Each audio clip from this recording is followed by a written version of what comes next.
Assalamualaikum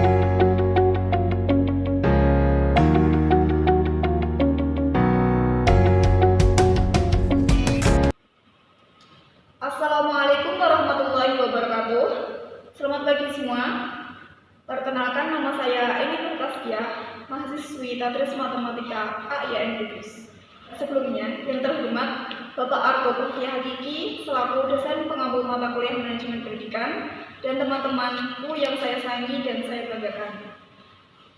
Pada podcast kali ini kita akan membahas mengenai pengorganisasian sekolah. Nah, telah kita ketahui bahwa pendidikan merupakan hal yang sangat menarik diperbincangkan dalam masyarakat Indonesia. Hal itu disebabkan karena pendidikan merupakan salah satu aspek penting dalam pembangunan bangsa. Sekolah merupakan salah satu sektor pendidikan yang selalu diperhatikan karena sekolah merupakan tempat belajar para siswa. Sekolah juga mempunyai peran untuk mengembangkan potensi para siswa. Nah, peran tersebut harus dilakukan dengan cara terarah. Rencana-rencana itu diatur dalam sebuah organisasi. Organisasi sekolah dibuat sebagai instrumen untuk mencapai tujuan dan sasaran sekolah yang telah disepakati bersama dengan lebih efektif dan efisien.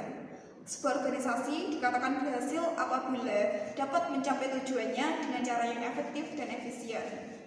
Nah, pemahaman tentang sistem dan struktur organisasi sekolah itu sangat penting bagi mahasiswa karena dapat membantu mahasiswa untuk mengetahui proses, tingkat, dan mekanisme pengambilan keputusan pendidikan serta mengetahui alat komunikasi untuk sistem pendidikan nasional. Apa saja sistem dan struktur organisasi sekolah akan kita bahas pada podcast kali ini. Nah, podcast kali ini akan ditemani oleh 3 narasumber. Yang pertama yaitu Mbak Rohmalia.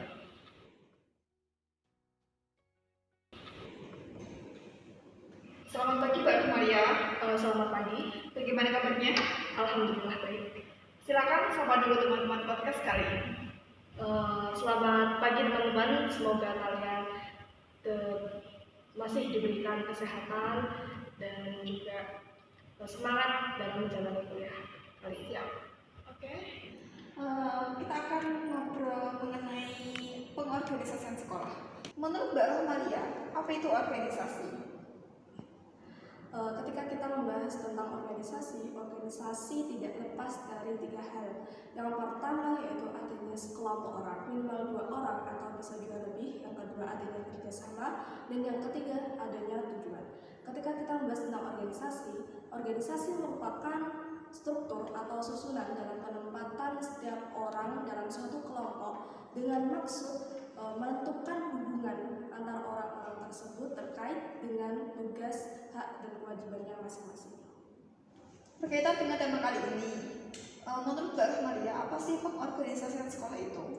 Nah, pengorganisasian sekolah merupakan kemampuan dari sekolah atau dalam hal ini kepala sekolah bersama dengan tenaga pendidik dan juga personal lainnya dalam melakukan kegiatan manajerial untuk mewujudkan apa yang telah direncanakan dengan menentukan struktur tugas, wewenang, dan fungsinya dalam menentukan tupoksi atau tugas pokok dan fungsinya masing-masing.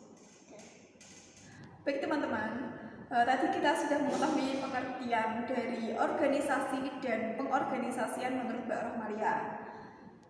Nah, setiap organisasi kan memiliki sebuah sistem dan struktur. Bagaimana sekolah itu sebagai sistem menurut Mbak Rohmalia? Ketika kita menyebut sekolah sebagai sistem atau sistem organisasi dalam sekolah, kita melirik pendapat dari Sanapi Faisal yang menyebutkan bahwa sekolah sebagai suatu sistem memiliki 2 kriteria. Yang pertama yaitu adanya tujuan. Tujuan ini tercantum dalam visi dan misi sekolah. Yang kedua adanya arus jaringan kerja dalam struktur yang nantinya akan berkaitan satu dengan yang lainnya. Sedangkan menurut Zamroni ada 3 karakteristik. Yang pertama adanya proses belajar mengajar, yang kedua adanya kepemimpinan atau manajemen dari sekolah, yang ketiga adalah kultur budaya sekolah. Kalau begitu, menurut Mbak Rohmania, apa definisi sistem dan struktur organisasi sekolah? Sistem dan struktur organisasi sekolah merupakan seperangkat unsur-unsur yang saling terkait atau saling berhubungan antara satu dengan yang lain dengan tujuan memberikan kemajuan di bidang pendidikan. Soalnya dalam struktur organisasi sekolah itu kan ada kepala sekolah, ada wakil kepala, juga kepala tata usaha, kemudian wakil kepala itu ada 4 biasanya. Wakil kepala bidang kesiswaan, wakil kepala humas, wakil kepala kurikulum, dan wakil kepala satgas. Masing-masing memiliki tujuan masing-masing untuk memberikan kemajuan di bidang pendidikan di sekolahnya masing-masing. Oke. Kalau begitu, menurut Mbak Rohmalia, tujuan dari struktur organisasi sekolah itu apa?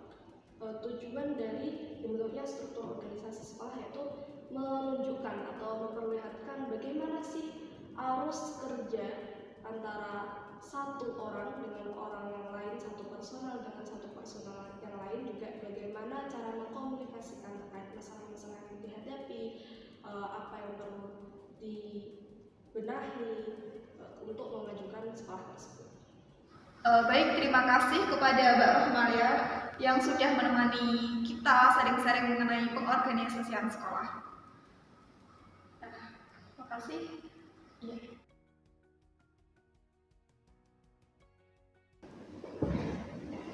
Selamat datang Mbak Puryani, selamat bergabung dengan podcast kita kali ini. Bagaimana kabarnya? Baik. Silakan disapa dulu teman-teman kita, teman-teman kelas kita. Halo semuanya, kita kembali di podcast manajemen pendidikan bersama saya Putriani. Oke, tadi kita sudah sering-sering dengan Mbak Rohmalia mengenai definisi-definisi dari pengorganisasian sekolah. Sekarang kita akan membahas mengenai fungsi dan manfaat dari struktur organisasi sekolah dengan Mbak Putriani. Menurut Mbak Putriani, manfaat dan fungsi dari sistem struktur organisasi sekolah itu apa? Baik, nah manfaat dan fungsi dari sistem struktur organisasi sekolah sendiri itu pasti kita merasakan sebagai di dalam terjun pendidikan ya. Nah, manfaatnya itu sangat banyak sekali. Nah, terutama yang pertama ada tujuannya. Tujuan dalam pendidikan pasti akan tercapai dengan efektif dan efisien. Nah, selain itu ada juga menjadi identitas struktur organisasi sekolah tersendiri. Oh, di sini sekolah ini menggunakan sistem seperti ini. Dengan sekolah yang lainnya, sistem organisasinya pasti berbeda. Nah, itu dapat dijadikan identitas dari sekolah tersebut. Kemudian dari organisasi itu dapat memberikan manfaat bagi kita sendiri, semua warga sekolah, yang dapat menunjang mutu pendidikan itu dapat tercapai. Selain itu, keadaan kondisional, kesehatan maupun kesehatan pribadi dan kesehatan mental pun dapat terjaga antara warga sekolah dengan baik. Sehingga dalam tujuan pembelajaran untuk meningkatkan tujuan pendidikannya di dalam sekolah tersebut dapat tercapai dengan adanya struktur dan sistem organisasi sekolah. Baik, jadi manfaat dan fungsi dari sistem organisasi sekolah itu dirasakan oleh semua warga sekolah ya? Iya. Menurut Mbak Puryani, apa aja sih unsur-unsur dari struktur organisasi sekolah? Unsur-unsur dari struktur organisasi sekolah itu bisa meliputi yang pertama adalah human, manusia. Nah, manusia pasti sebagai peran utama. Nah, dalam struktur organisasi ini manusia bisa meliputi sesuatu yang dipimpin maupun yang memimpin. Nah, dalam struktur organisasi sekolah, manusia itu nanti bisa meliputi kepala sekolah, guru, tenaga pendidikan, tenaga keadministrasian, dan maupun siswa, serta orang tua wali siswa. Seperti itu. Yang kedua, bisa selain manusia pasti adanya uang atau finansial. Nah, finansial ini digunakan untuk menunjang organisasi tersebut. Pastinya kalau kita melakukan kegiatan organisasi pasti membutuhkan sebuah finansial atau uang. Nah, contohnya saja dalam pendidikan, memerlukan buku, kemudian memerlukan segala sesuatu yang membutuhkan uang.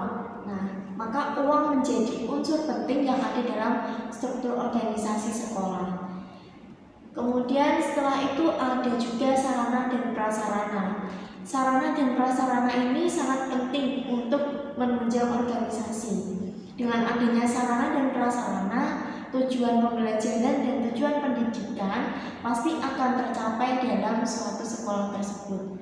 Nah, misalkan saja suatu sekolah yang sarana dan prasarananya kurang, pasti tujuan pembelajarannya dan pembelajarannya tidak akan berjalan secara efektif. Nah, oleh sebab itu dalam unsur organisasi sekolah, sarana dan prasarana ini sangat penting. Dan selain itu ada juga yang mendukung seperti teknologi. Nah, itu juga wawasannya sangat dibutuhkan oleh siswa-siswa untuk pembelajaran setiap harinya, seperti itu. Ya, berarti jadi unsur-unsur dari struktur organisasi sekolah itu ada 4 ya. Tadi yang pertama ada human atau manusia, terus ada finansial atau uang, terus sarana prasarana dan juga teknologi. Itu sangat penting semua ya, Mbak? Penting sekali. Baik, terima kasih Mbak Putriani sudah menemani sharing-sharing mengenai manfaat, fungsi, dan unsur-unsur dari struktur organisasi sekolah. Jumpa lagi di kesempatan yang lain ya, Mbak. Semoga tetap sehat dan selalu semangat. Ya, terima kasih semua. Baik, tadi kita sudah membahas mengenai manfaat dan fungsi serta unsur-unsur dari struktur organisasi sekolah. Selanjutnya kita akan membahas mengenai peran-peran dari sistem struktur organisasi sekolah dengan ditemani narasumber yang ketiga yaitu Mbak Rina Zahra Hidayah. Selamat datang Mbak Rina, selamat bergabung dengan kita dalam podcast kali ini. Silakan disapa dulu penonton kita. Selamat pagi semuanya.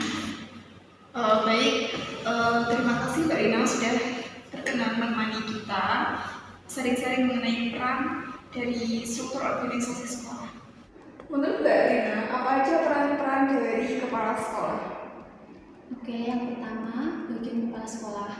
Kita tahu bahwa kepala sekolah itu merupakan peranan terpenting dalam sekolah dan sekaligus sebagai motor penggerak untuk kebijakan untuk keberhasilan di sekolah. Untuk itu tugas dari kepala sekolah ada mengkoordinasi sekolah, pengorganisasian sekolah, menata lingkungan sekolah, menjalin hubungan antara pihak masyarakat dengan warga sekolah. Bagian kesiswaan kan juga penting. Nah, menurut Mbak Lina, bagian kesiswaan itu memiliki peran apa aja?